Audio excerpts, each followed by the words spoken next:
Diablo was defeated. For a time it seemed we would know peace. But it was not to be. For Diablo's essence lingers in the Black Soul Stone.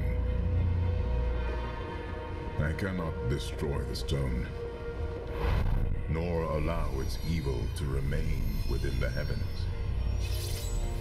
And so it must be hidden, even from the angels. I pray that it will be enough.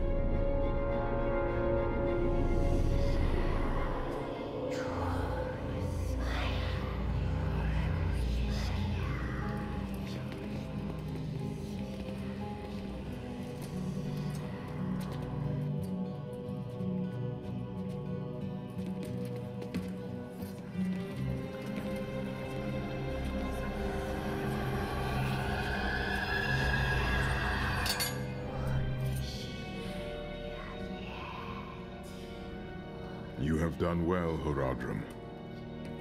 Your service here is finished, and you should all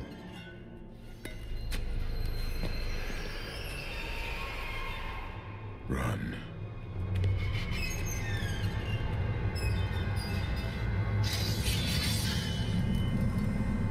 Malthael.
Brother,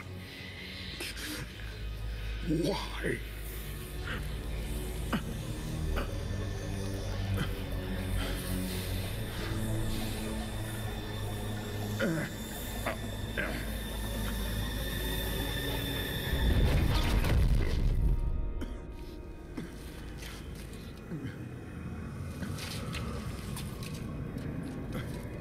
The Nephilim will stop you. No one can stop death.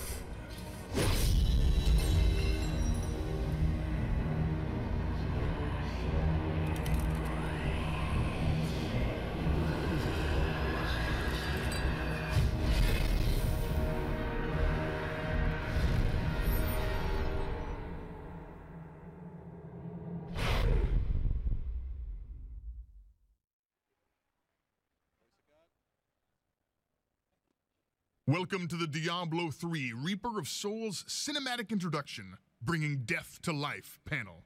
Your panelists are Stephen Chen, Dan Cox, Eric Grimenstein, Mike Kelleher, James McCoy, and Marc Messenger.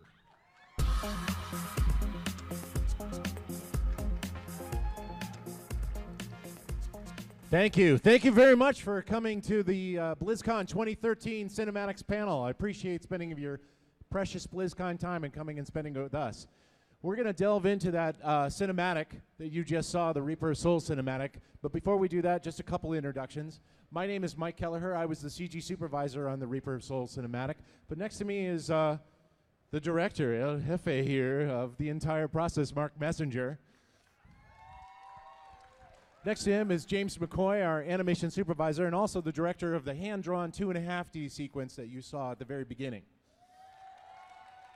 Xin Wang, our character modeling supervisor. Eric Grimenstein, one of our senior effects artists on our effects team. Stephen Chen, our look development and surfacing supervisor. And down there at the end is Dan Cox, our lighting supervisor. So let's begin.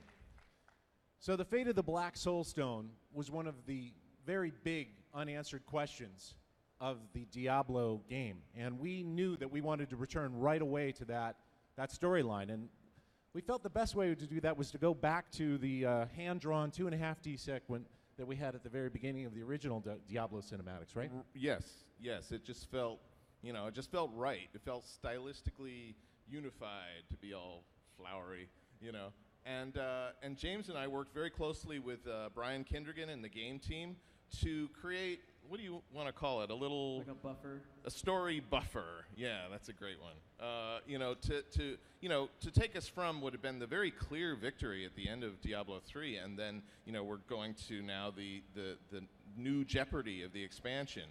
And we needed to fill in, the blanks for Tyrael a little bit, right? Because... Tyrael's really between a rock and a hard place, poor guy. I mean, he knows that the Black Soul Stone cannot stay in heaven, that arguably the most dangerous evil artifact in creation should not be in the hands of the incredibly powerful angels. Probably not. Who would, certainly be corrupted by it, and that would be bad. But he can't destroy the stone, so he does the only other thing he can think to do, which is hide the damn thing. And unfortunately, we know that doesn't work out so well. No, it does not. And so we're off to a very appropriately grim start. And actually, grim is the right word, because we were trying to, there was an effort by the game team and the cinematics group to go a little bit darker with the cinematic, a little spookier, more gothic, truer to the Diablo 3 or Diablo franchise. Totally. I'll show you Victor Lee, the game team's lead concept artist. He did this great painting of the Tomb of Rakkus, which just is a great inspirational piece that really helped us find our way early on, gave us an inkling of the dark vibe that we were going for, And, it was just one of those pieces that really spoke to me and Chris Tunig, my art director, and we started to look at it from an almost film noir perspective. I don't know if you're familiar with that. Dan, do you want to speak to film noir a little bit? Yeah, sure. Film noir, those of you film buffs out there, film noir was the 1940s era. It was defined by lots of graphic lighting, lots of shadow. Yeah, see? Yeah, exactly. Very, very moody. It was the days of Humphrey Bogart, right? So you kind of challenged us to go out and figure out aesthetically and technically how to bring film noir into the world of Diablo without turning Tyrael into Humphrey Bogart. Right.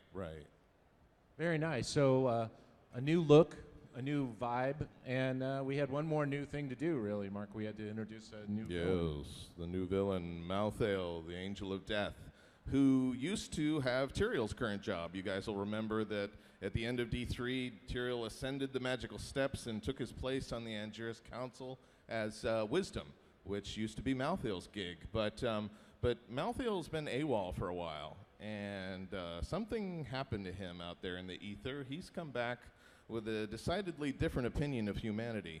He's now this very evil, kind of dark, icy, remorseless, wraith-like character.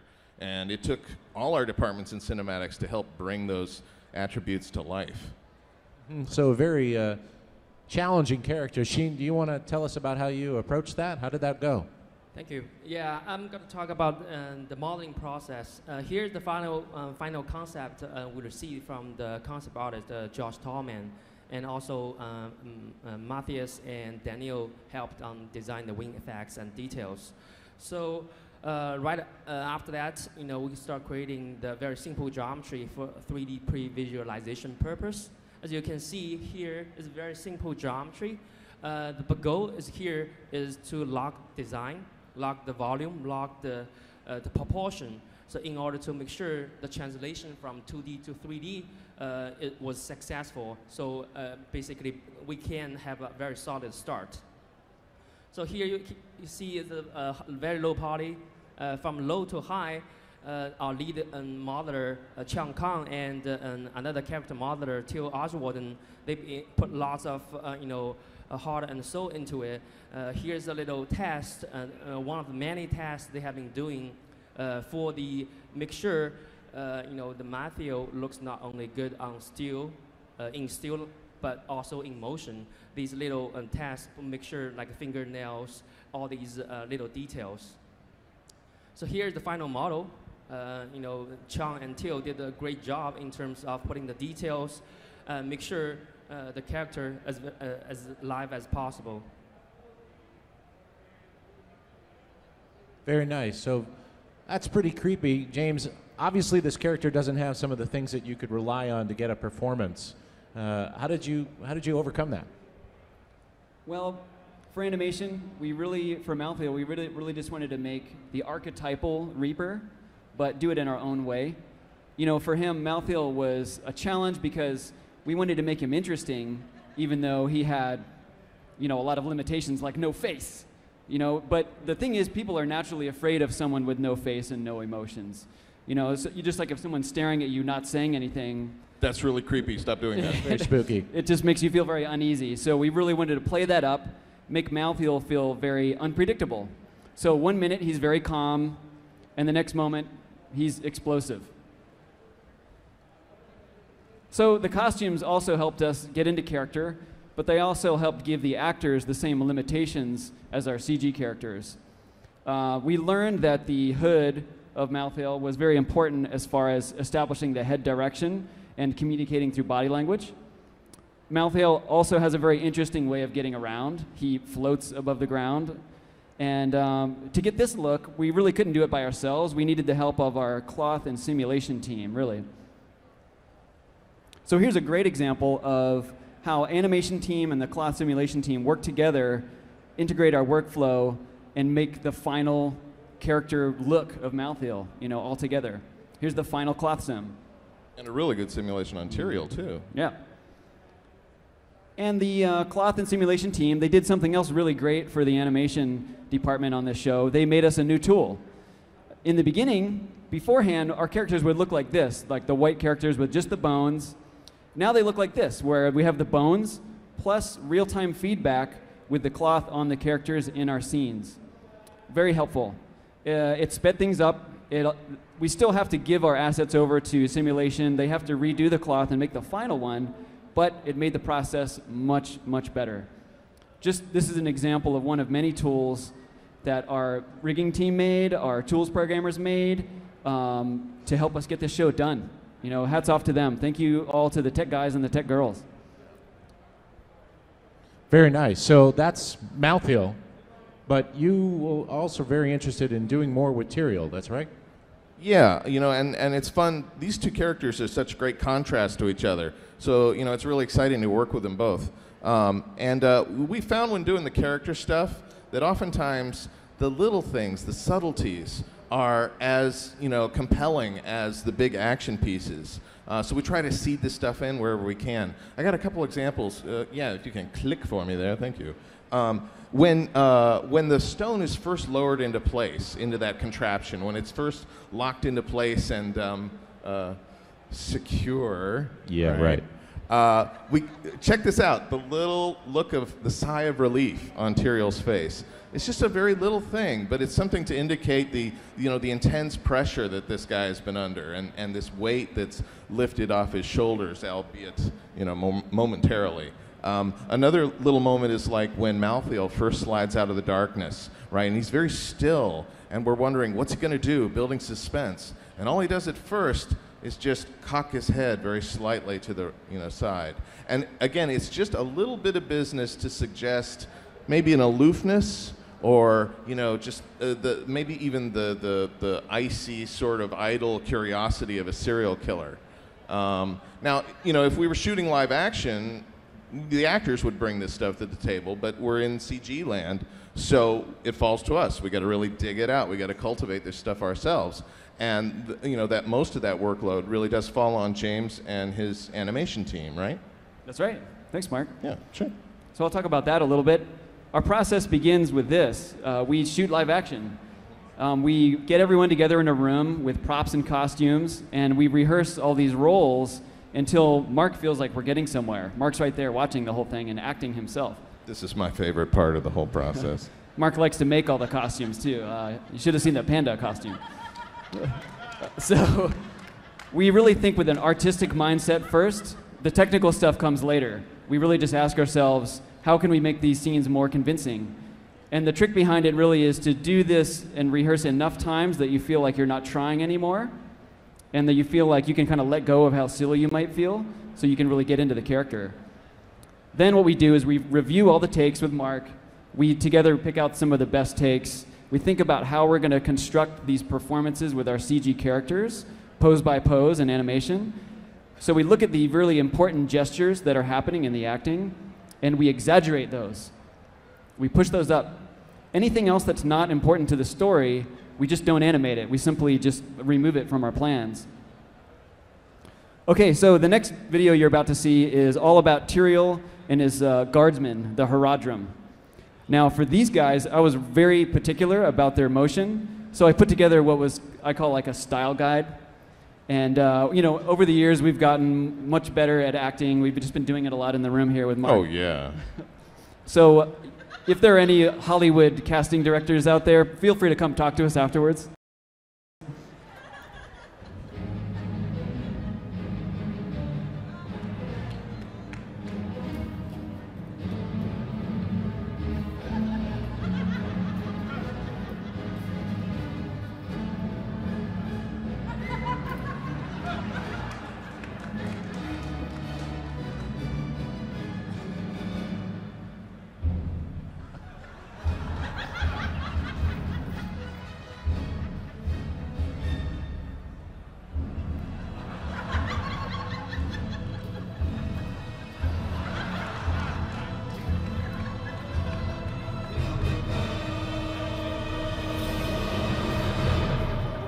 That's how it's done.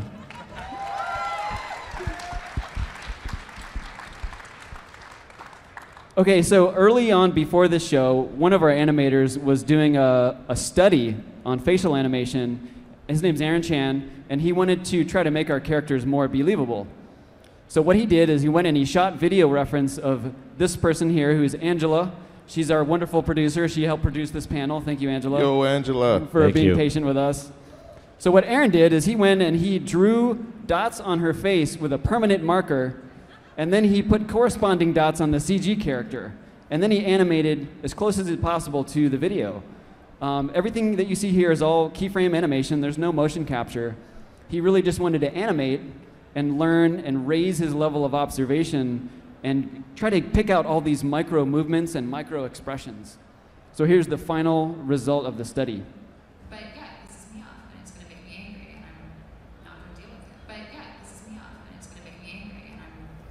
Deal with it. But yeah, it pisses me off and it's going to make me angry and I'm not going to deal with it.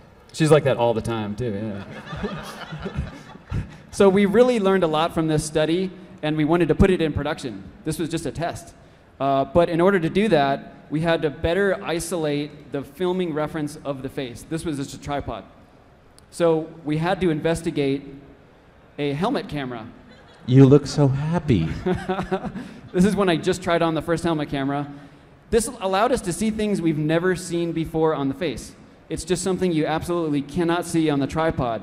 You can see how twitchy the muscles are and how elastic the face feels. Like, you just don't normally see this this way. We went as far as filming the voice of Tyrael, the amazing Jonathan Adams. So we did this. We also really looked at how our wrinkles were working on our characters too. They're very important to the show because Malthael is like the blank canvas, and in strong contrast to that, Tyrael needed to be full of emotion, you know, the polar opposites. So in order to get that emotion, we really needed to double down on the wrinkles of the characters in order to see the exertions and see those fine details. So at this point, we got together with the modeling team, with Sheen's guys, and some animators. We went to Activision's Central Studio, and we hired some actors, and we further developed our process of what we call animated displacement. So Sheen, maybe you can take over and talk a little bit more about that. Thank you, James. Displacement is a very common technique used widely in visual effects industry. But for this project, we want to take the displacement even further. First of all, I want to explain very briefly what's displacement. Here you can see here is the plane neutral material's face, his geometry. So this is with displacement. As you can see here, displacement adds lots of surface detail and also define the volumes much better. But for this project, we want to even do more. We want to do the animate displacement. What it does mean, there's two steps. We did the first step is that we build a facial rig. We have the animate displacement built in to support the animation. So when the animator trigger down the eyebrow, then this is without animated displacement. You can see the wrinkle is messy here, the volume is plain. But this is with displacement help. This displacement triggered in automatically whenever animators fire off the eyebrow down animation. So this obviously helps a lot the facial performance to get the directors what he wanted to get the material perform he wanted. So here the shot base, the second part of the animate displacement, which is after the animation is pretty much done, in the shot we find whatever the shot we're not very happy or we want to improve upon. So this is one shot without animate displacement. So this is with.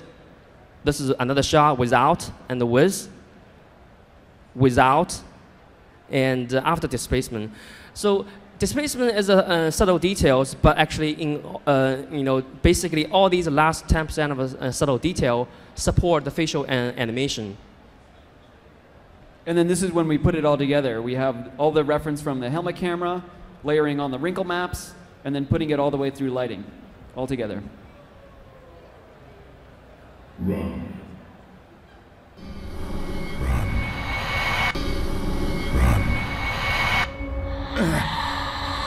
Brother. Why?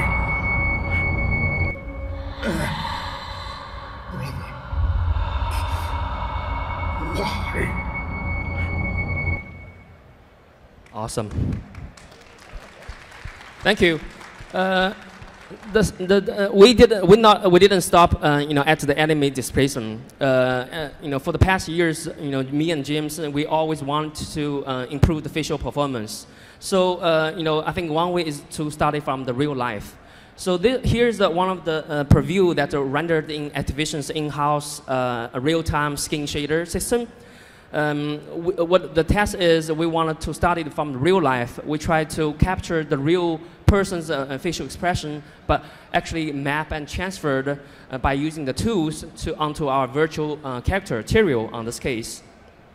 So here we find the model, John, and we did a 3D scan, traditional way. We got the data from the face and body.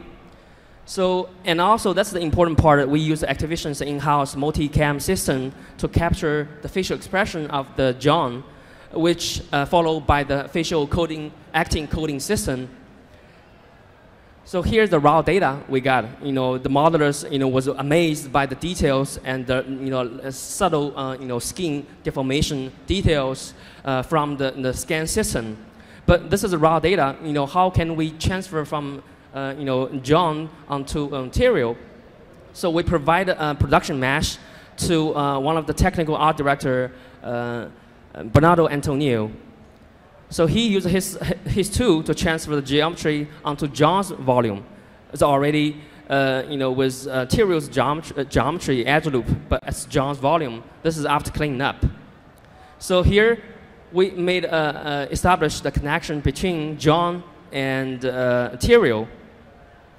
And then we picked one of the facial expression as most expressive, most compressed, condensed facial expression.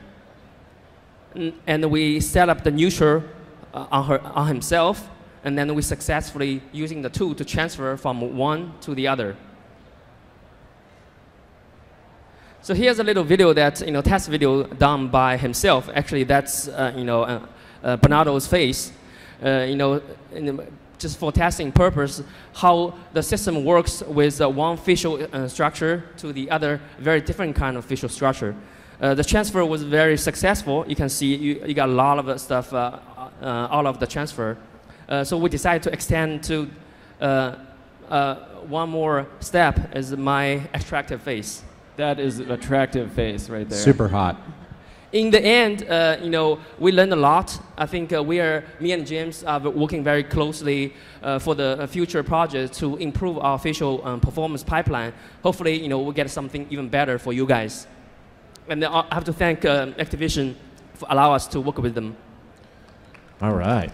So obviously that's character modeling and animation, but they're not the only ones involved in getting a performance. We should maybe talk about some of the other teams that are maybe a little less obvious. Oh, absolutely. Because, we're storytellers and every department helps tell the story. That's not hyperbole, that's just reality.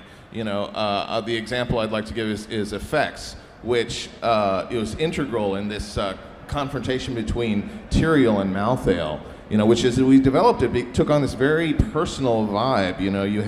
This is really a story about two brothers in arms, right? You have Tyrael, the angel who ripped off his wings and nobly sided with the mortals, and you have Malthael, the angel who's become death and who's returned to wreak havoc on those mortals, right? So this clash of personas and points of view, when Tyrael is begging, pleading, Malthael, brother, why? And Malthael's only response is to, icily peel off a layer of soul, and inspect it. That storytelling is only possible through a very tight collaboration between effects and modeling and a whole bunch of other departments. And in fact, this teasing out of the soul, it's just the culmination of a whole run of effects that we designed to help to tell the story and to showcase Malthael's ability to take souls. And Eric, do you want to talk about how we made it really cool? Yeah. I mean, you'd never really feel the direness of Tyrael's situation had you not just seen Malthael casually take souls, and it was a really unique opportunity that Marc brought to the effects team to be able to work on this and be part of the narrative. It was definitely a new challenge that we had to face, and all he knew at the time was that Malthael needed to steal souls, and he wasn't quite sure what it was going to look like, but he wanted something different and new. So I pitched this series of images to Marc. At the time, we didn't really know who Malthael was going to fight, so I used some concept art of the Barbarian, because the Barbarian makes everything cool. Absolutely. And the soul falls out, and it splashes down and turns into this liquid soul that's reforming and trying to struggle to get back to its original body, all the time getting sucked into Malthael. And originally, I wanted there to be like a whole river of souls. They're all falling apart and reforming and falling apart in different stages, but Marc had to break it to me. Let's not get carried away now. Yeah, Marc had to break it to me that I really couldn't have one effect shot be half the cinematic. Shocking. It's odd.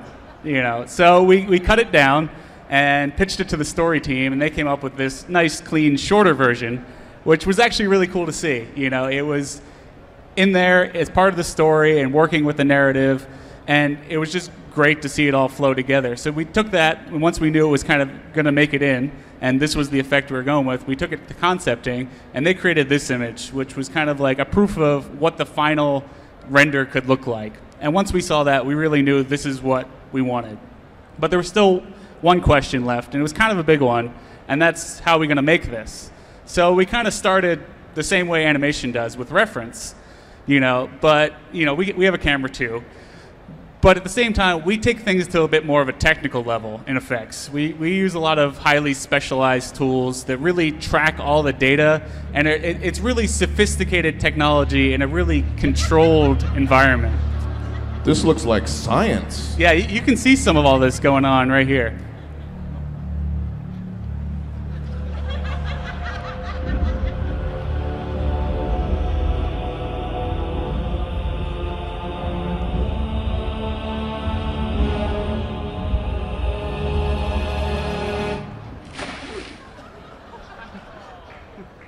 Eric, is that you in the green suit? I don't know what you're talking about. I guess we'll never know. I will say the water was cold.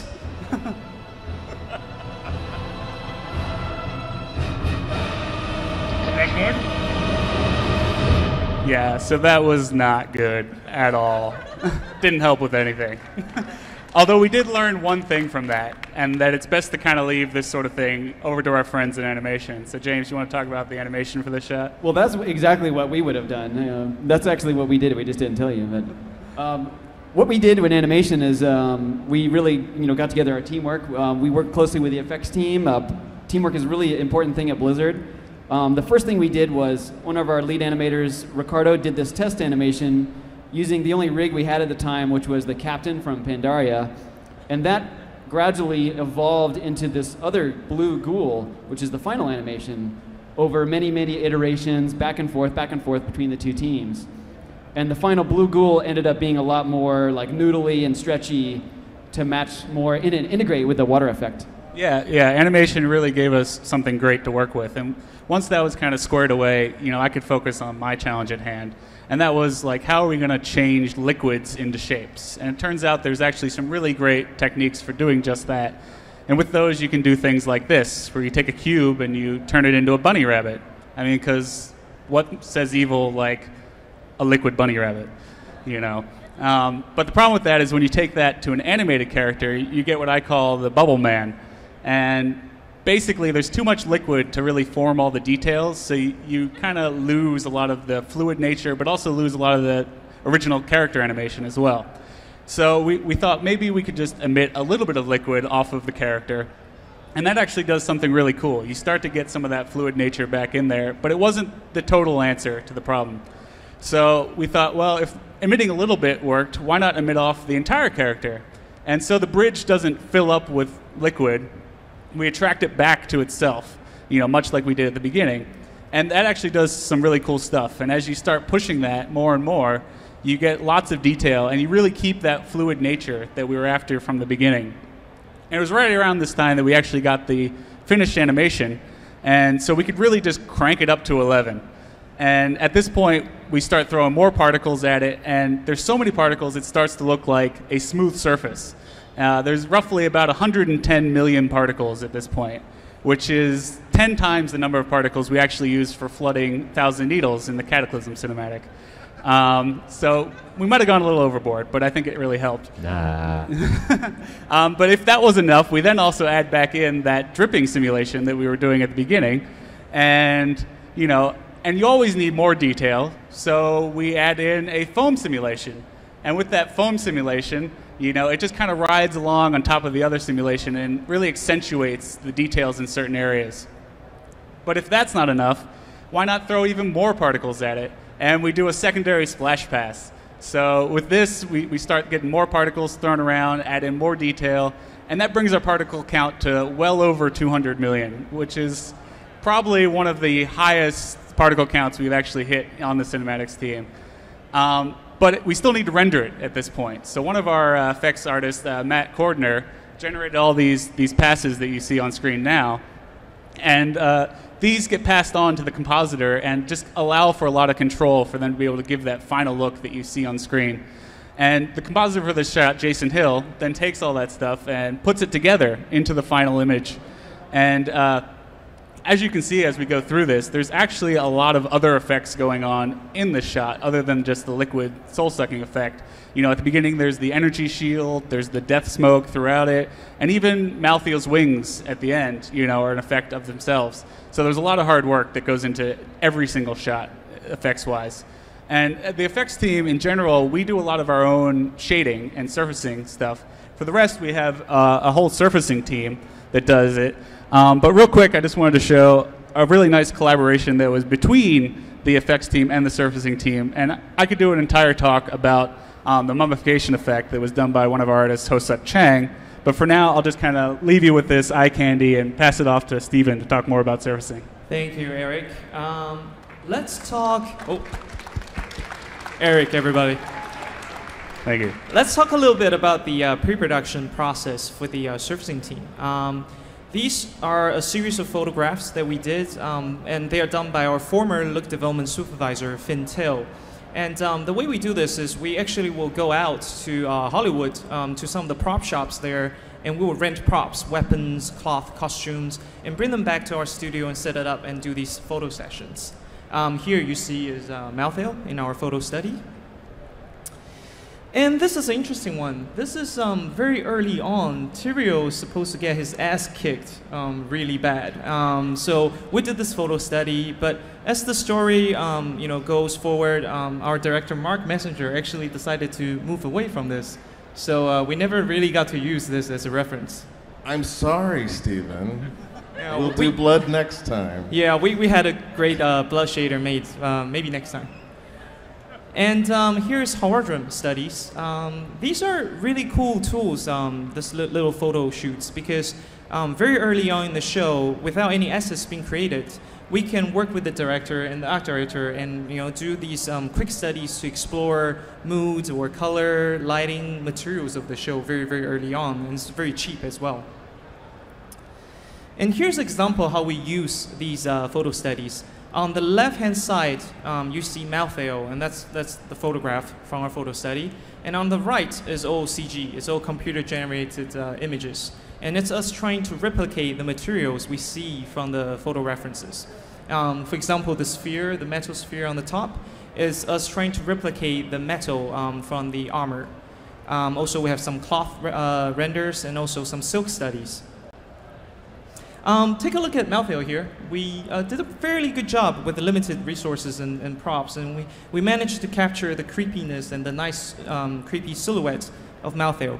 And today we're going to give you a exclusive look what Malthael looks like under that hood. Ta-da! Meet Gabe, our summer intern. Yes. And he did such a fantastic job. We actually hired him full-time, so now he's working full-time in cinematics. The other cool thing to look at is the chest armor. It's actually a helmet from another set of armor Gabe is just holding to his chest. It worked out pretty well after we combined everything together in our photo. Here's Gabe again on the left-hand side in his football gear. And on the right, we got Troy, one of our in-game artist posing for Tyrael. Here's another form of photo studies. On the top side of the image, it's pretty much what you would get with a normal camera when you shoot a piece of leather or a piece of metal. And on the bottom is when we put a polarized filter on the camera lens. And what it does is it cuts out the reflection of your material and it reveals the true color of the materials you're photographing. These are great help for the texturing process. So our texture artists can take these images and project them onto the models provided by Shin's department and create believable surfacing details. And lastly, we have the HDRI shoots, which are mainly used for the lighting department. Dan, can you talk a little bit about this? Yeah, I'm sure a lot of you guys see a lot of cameras out there, so I'm sure a lot of you are familiar with what an HDRI image is. It stands for High Dynamic Range Image. And kind of to explain quickly our use of them, you pretty much go out and take an environment and then you shoot what we call bracketed exposures. And you kind of can see here, you take underexposed images and then you go up and you increment up by a stop, 2 stops at a time, whatever range you need. And what happens after that is you use a piece of software that combines these into a single image and you get a very high range of values from light to darks. And then we take those back into our 3D packages, wrap them on a spherical light, and you can use those pixel values to illuminate objects. Here's some examples of ones we actually use in our pipeline. This is what we call sunny day. You notice the sun's painted out. We'll replace that with an actual direct light in the 3D package. This is a foggy day where it's completely environment light, and here is one where the lights are actually missing. But if you see the spheres on the left, the top spheres are actually photo reference that we took on set that day, and then the spheres below that are actually our materials that we've replicated in 3D. And so we pass this over to Steven's guys, and they go off and work their magic. Yeah, so Dan's team will provide us a bunch of light rigs, and here's an example what Malthael looks like in these different light rigs. It's a very important process for us because this gives an opportunity to our artists to make sure the materials behave correctly in different lighting scenarios. The Malthael was done by, surfaced by our surfacing artist Wei Wang, and he did a pretty good job balancing the metal, the leather, the cloth, and Malthael really looked like he is in these different lighting situations in these different turntables. Talking about turntables, we use this a lot for artistic and technical reviews when we sit in the dailies with the CG supervisor, director, and art director. In this example, this is a close-up for Tyrion's face, and we also have animation cache loaded here, courtesy of the animation department. It's a great tool for us to check and make sure our assets are holding up this close. There's no stretching on the textures, and also close the eyes and open the mouth up so we can see those areas that we normally don't see in a neutral pose turntable. Here's another example of the characters, the main 3 characters in the show. We have Tyrael, Horadrim, Guard, and Malthael, and also the heavily featured Malthael's weapon, the sickle. So we not only look at the character by itself, we also try to line them up and make sure not only they look good, the metal, the cloth looks good on Tyrael, it also needs to look good against the rest of the characters. And here's a sample of the assets we created for the show. As you can see, there's a lot of work going to these cinematics for these individual assets, from environment to props to characters. I would also like to say, to call out that this is actually the first project the newly formed surfacing department has worked on. And we had a blast working on these assets. And during this process, this particular project, our pipeline and workflow for surfacing also changed quite a bit. That includes the introduction of monolithic shader as well. And we had a very great time working on these stuff. Awesome. Thank you.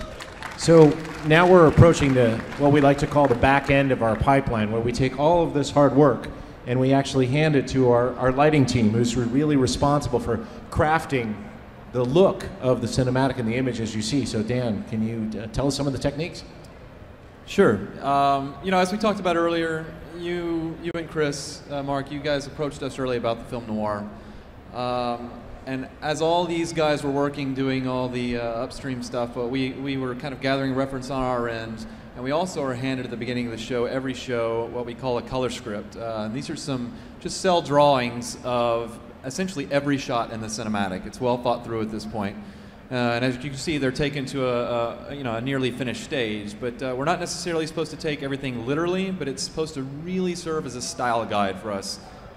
We reference it all the way through the process, all the way to the end. We're constantly referring back to it. It's our show Bible, so to speak, in terms of the aesthetic. And we took this along with our film reference, and kind of you'll notice in here how some of these light shafts will break up edges, and that's that noir thing coming through in even these early stages. And you can see it all the way through, and it's just very, very helpful for us as we move forward. So we take this combined reference, and we challenged our team, and led by Jason Hill, our lighting lead, to go off and kind of create light rigs that would support this. So we looked at some of the reference of what defines film noir. It's a lot about how the light falls as much as how much light's in the scene. It's all about shadow. It's all about graphic lighting. So it's actually kind of fun because you don't get to do this very often. Most of the time you're putting fill lights and rim lights in areas to illuminate characters, but in this case you're allowed to let them fall off into darkness, as you can see in here, and it's much more about just strategically placing lights. And you'll kind of notice right here this graphic shadow across the wall, which is a classic film noir technique, where you see Mickey Rooney, he's definitely scared about something, and it kind of helps build that claustrophobic moment in the shot. And here's kind of another example of some of the composition, how you can see light being thrown in different depths to create the depth in the shot and the composition. So as you can see in some of these breakdowns, we use a lot of these same techniques. We would build up shots from back to front and try to use shafts of light and walls to graphically light, throw shadow on to build some of this up. We really wanted to make this a dark, kind of non-literal film noir, but bring it kind of more into the just inspired film noir look. And you'll notice here's another one of these shots where it definitely stands out as a noir, where we use lighting behind Tyrael to carve him out and let him kind of pass in and out of light rather than going in and filling in everything on him. And we do that with many different techniques. We can point the light's directions, and we can put things in front to shadow it, or we can cheat. And one of the ways we cheat is a thing called gobos. Any of you who've done CG lighting know about this. It's the same thing if you'd gone on set and you put a piece of paper in front of a light and it casts a shadow. We do the same thing in 3D, but we actually just use images. So we can take a scene like this, which is just a sphere on a plane rolling around when that's a shadow cone, or excuse me, a light cone there. And then we can take an image, kind of like this. We throw it in front of the light, and it multiplies down those values to give you much more intricate lighting like this. And it's actually very cheap, very easy, and it's very art directable, which is ultimately the most important thing. So here's some kind of classic film noir looks that you'd see. You know, I'm sure you've seen a character before with the Venetian blinds across the face. You know, here are some of the ones that we kind of were inspired by to kind of bring more of the organic look into the cinematic. And there were a few shots though where we kind of had to throw back to the more literal moments. Our art director Chris Tunick felt very strongly in this scene that it would really cater to the moment to have this raking eye highlight, very similar to the Raymond Burr shot you saw back in the reference, to build up this moment where Tyrael he's betrayed in this moment. He's scared. I mean, for all he knows, he's about to die. And we really wanted the audience to kind of feel that confined, like he's not going anywhere. He's in the clutches of Malthael, and we really felt like this really helped build that moment in the cinematic. Now, Malthael, on the other hand, was a beast. Any of you who have done CG lighting before know that it's very difficult to light metal. Metal doesn't react very good to diffuse light. It's all about reflection and specular. So we kind of had to pick and choose how to do it. So as you know, you'll kind of look throughout the cinematic and some of the wider angle shots, and like this, one of the ones where we wanted to reveal him more, we tried to just use the noir to be able to sculpt his silhouette and not concentrate so much on the lighting on him. Here's kind of a good example. If you'll notice, as he rises up in the air too, he did the same thing, let his wings illuminate the shot and let Malthael fall into complete shadow there. Same here. But then we had the close-up moments. And we wanted to treat those a little bit differently in that, I don't know if any of you have ever seen the movie Alien. You know, Ridley Scott made a very good decision in that movie of not letting you see the alien. That's one of the things that was so scary about it, is you didn't know what you were scared of, you just knew that you were scared. You get glimpses here and there. So we kind of took a step in that direction with Malthael. So a lot of these closer shots, we would just glimpse here and there. And if you'll notice in this image in particular, as he's approaching, the moment starts to get more intimate. We really controlled where the lighting fell there, and just thought we'd give you little glimpses. And even what I consider my favorite shot in the whole thing, oddly enough, is the moment where you're looking straight at his face, and we don't show you anything. You can barely make out his hood. It's all about just some glints and glares there, but it's scary. It's a real cool moment in the cinematic.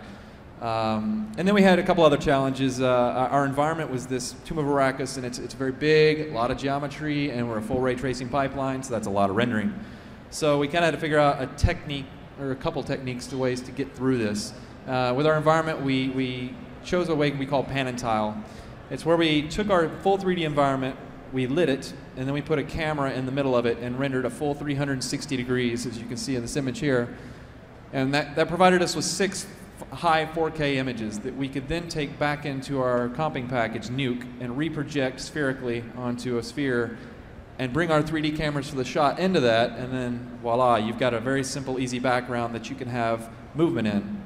And this was very successful for us for most shots. There were a few shots, though, where it wouldn't work. This is one in particular because of the amount of parallax. You're flying, it's a big crane shot over the environment, and it wouldn't work.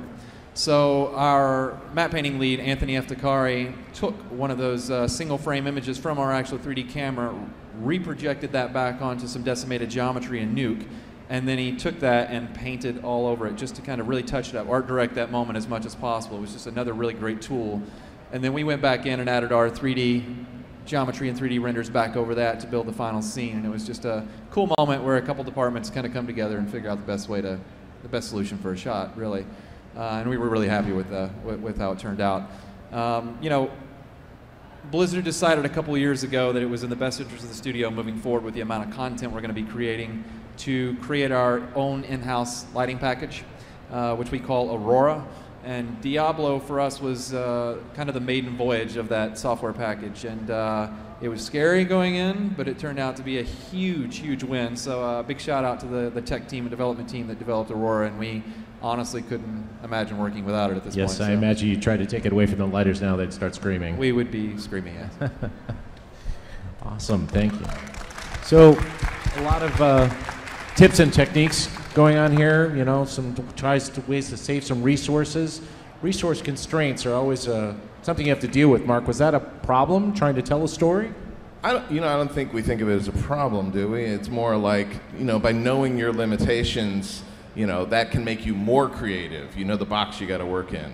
And, you know, I should mention that, you know, I'd be remiss if I did not bring up sound as one of the really powerful tools in our kit, because whether it was like the creepy soundscape of the Soul Stone, or Malthael coming out of the darkness, or the wails of the Horadrim, you know, the experience of watching a movie is really only 50% visual. Sound is so important, and I think our sound department really knocked it out of the park on this one. But it's all about balancing those tools in your kit, because like you say, nobody has infinite resources, right? We all have to work with the time and the tools that we have, even Blizzard, right? But I think, you know, by focusing on what was truly important, by working with the game team to try to figure out, you know, what was the real truth of the cinematic, and in this case it was really about this relationship, this dramatic relationship between these two brothers in arms. Then I think we were able to deliver altogether an engaging experience, and hopefully an emotional experience, and one that fits within the world of Diablo. I think we achieved that.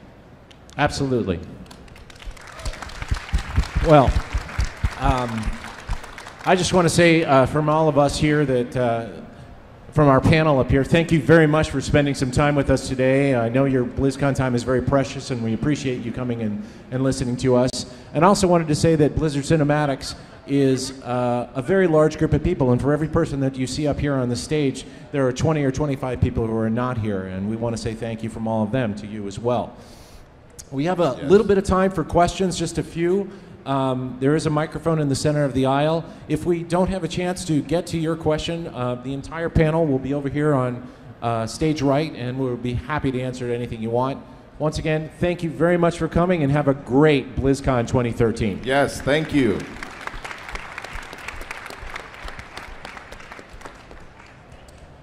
Yes, what are some of the programs that you use when you, from sketch to final production, that you use to create all these beautiful cinematics?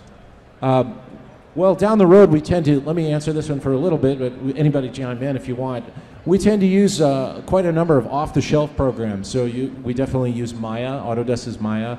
Mari is some of our texturing package. And as Dan mentioned, we also have some of our own internal tools, like our own lighting package. It's really a mix. It's something that we try and find the right tool, and if it's not there, then quite often we have to create our own on that one. Anything else on that? You know, we use the modeling department, we use the Mudbox and also ZBrush for sculpting. We use TV Paint for storyboards. Hey, how you guys doing? I had two quick questions for you. One, are you guys working linearly in linear workflow? Yes. Okay. And then second, were there any technical limitations, or did it all come down to time constraints? Are there technical limitations with time? There's always technical limitations, but we're getting to a point in CG where you can do anything you want to do. It just comes down to a matter of time. So were there technical limitations, like software couldn't handle it, or was it all time constraints? That's a really good question. I think there's always some, anybody feel free to chime in here, but there's always a technical limitation that we go through. I can say that one thing that we sort of mentioned here is we rebuilt our entire pipeline before the cinematic was done, and that was a challenge in itself, so that's a limitation. Any others? Yeah, I mean, we definitely pushed the limits on that shot for the effects. Like, I think the final sim took about 2 weeks just to simulate. So stuff like that can be a little crazy sometimes. A little nerve-wracking. Yeah. It's just the reality of render times, right? And for the sound of your questions, I guess you're familiar with production, and you probably work in 3D, is that right? Yeah, I'm a digital map painter. Yeah, I mean, as you would know, we also do a full ray trace pipeline now, which is kind of relatively new. There's always been a bit of a mix, but now we pull the trigger, that way we can get the higher fidelity images, which restrictions come with that, as you know, like crazy. Render times, development, it's fewer iterations, so it's really important that everybody stays more focused, because you get fewer iterations. But I would say, for my guys, I know that was the biggest change for us, is that when you hit that switch on ray tracing, it's a hit, and you got to really be very focused on what you're doing. Cool, thank you. Hi guys. I'm sorry to talk about limitation again. I just wanted to know if hardware was a simple answer for all limitations, because it really feels like you can do anything you want. And is this still the hardware, the limitation right now, or just the mind and the ideas? Is hardware a limitation? I think as going to that resource question, yes, it's always a limitation. It's something that we struggle with. We're not a giant film company. You know, we don't have the resources of an ILM or a Weta workshop or anything like that. That's just not what we do. So that's something that we spend a lot of time making sure that we spend as little time as possible making mistakes. And that hardware is something that our render farm is tiny compared to some of those larger studios' render farms. It's a mere bucket, you know, of their skills or their resources. So yeah, we're always very careful with that. Yeah, you know, no matter what company you're talking about and the amount of resources, they're always a problem. Because if you've got a vast amount of resources, you figure out a way to make a project that's gonna peak that, you know, and then everybody's asking for more. So it seems like no matter what the scale of the infrastructure is, you're always gonna hit it and ask for more and more and more, so. All right. Thanks for the dreams, guys. That's just awesome. Thank you. Hey, how you doing? Other than like the River of Souls, which would have looked awesome, by the way, was there anything else that didn't make the cut, maybe for like editorial reasons, or you just didn't have the time to put it into the trailer? Well, that sounds like a Marc question to me.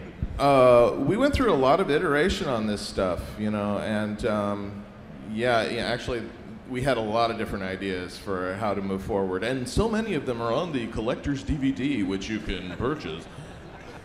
Sorry. But no, literally, actually, we talk a lot about that in the DVD, so I don't want to spoil too many of the surprises. All right, thank you.